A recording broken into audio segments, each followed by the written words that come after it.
naglalakbay. Ha? Tumitingin sa paligid. Mga isdang sa paligid.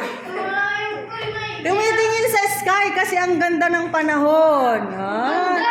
Pero biglang may kulog! Kulog! Ayan. Lumampas na sila sa mga bagyo-bagyo. Pero maalon! Maalon! Maalon! Tapos, dumating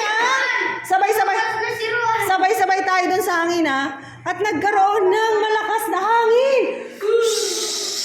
Ganun kayo, bilis! Tapos kumulag! Kulag! Ayan. Pero, tapos dahil sa takot ng mga nakasakay, naglalakbay. Dahil sa takot ng mga nakasakay sa bangka, ginising nila si Jesus at sinabing, wala ka bang pakialam? 1, 2, 3, go! Wala ka bang pakialam? Malulunod na tayo! Isa pa! Malulunod na tayo! Ayan. At si Jesus ay bumangon. Sabi niya, ang liit ng pananampalataya. Paano bumangon?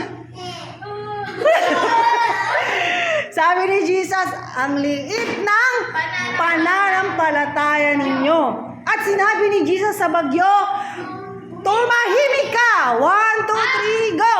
Tumahimik ka! Lagyan niya ng power, kanya-kanyang turo kung saan. At utusan niyo yung bagyo na tumahimik. 1, 2, 3, go! Tumahimik ka! Ako ba? Isa pa. At tumahimik nga ang bagyo. At masaya na ulit silang naglalakbay. Naglalakbay. Medyo maalon. Pero masaya sila.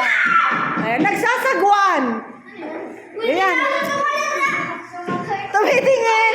Tumitingin sa dagat. Sa ilog yan!